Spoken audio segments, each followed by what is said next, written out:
Imposter syndrome in a state and letting agency.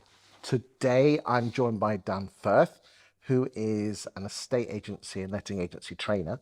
And he's here today on behalf of the Agents Together Charitable Foundation to talk about how he suffers from imposter syndrome and how he can help you with his advice and opinion on how to get over it. Dan, thanks for joining me today. Thanks for having me. Talk to me about imposter syndrome.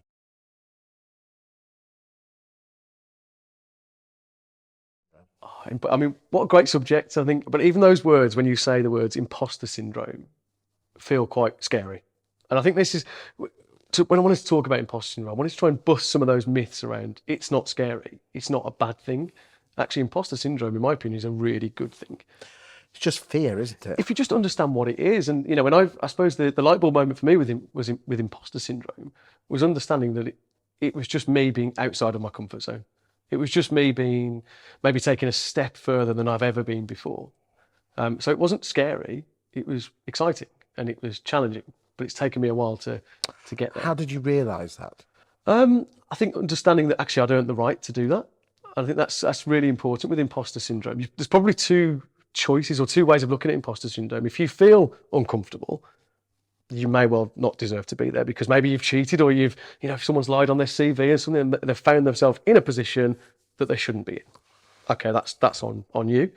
But actually on the flip side of it, which is I'd like to think is my imposter syndrome, like coming here today, felt uncomfortable for me because you start asking questions like, Do I deserve this? Why am I here? Why did Agents Together ask me to talk about imposter syndrome? But actually, when you start breaking it down, it's because actually it can add some value. And if somebody listens to it, it will help them. So light bulb for me was understanding it was just that. Would it surprise you, out of the hundreds of people that have sat on that sofa, that I can count on 2 or 3 fingers the number of people that haven't suffered from it? Yes, I think it would surprise me, yeah. It really would. Yeah. That they all suffer from it. And the reason I know that is that as soon as the cameras switch off, there's almost like and you'll have it as well. There'll be like and for about 3 minutes, I could ask you anything in the world and you would tell me the answer because your relief. Yeah, I can imagine. I've been there before, when I've spoken at conferences. When I was first asked to talk at a Purple Bricks conference, at the time it was the biggest conference we'd ever done. There was over 1,000 people. It was our biggest one.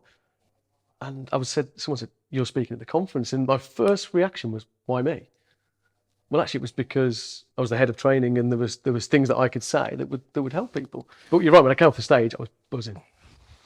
So, what would your top tips on getting over imposter syndrome? I mean, obviously the alarm bell goes off. Yeah. I'm not worthy. I'm going to get found out. I mean, I suffer from imposter syndrome. Yeah. What advice would you give? Take a step back and really understand. Like we said, first of all, understand that imposter syndrome isn't a bad thing. The majority of the time, it's a good thing. And I think that, like I said, does it just show you that you're going out your comfort zone? Out your comfort zone. And I think that, but if you said that to someone, you're out your comfort zone, they'll probably say, "Oh, that's quite a good thing." But when you hear the word imposter syndrome, it's quite scary. So outside of your comfort zone, and I think the biggest thing for me is you are there because you've earned the right. You've earned the right to take that step outside of your comfort zone. The imposter syndrome is actually your amygdala, which is the top end of your spine, designing not to make you look silly because it still thinks you're in a cave environment with a tribe, and it doesn't want you to go down the pecking order. So by not acknowledging it, it kicks off. So can I share some advice on how to get over that? Is if you ignore her, she'll shut you down. So as Seth Godin says, you dance with her. You acknowledge her and you say to her, "Don't worry about this." It's the same of going on camera. It's public speaking. It's being promoted. Just say, "Look, we deserve this. We've got to this point. Everyone else is suffering from it. Let's just get on with it, do our best. And if we miss a word, don't worry about it."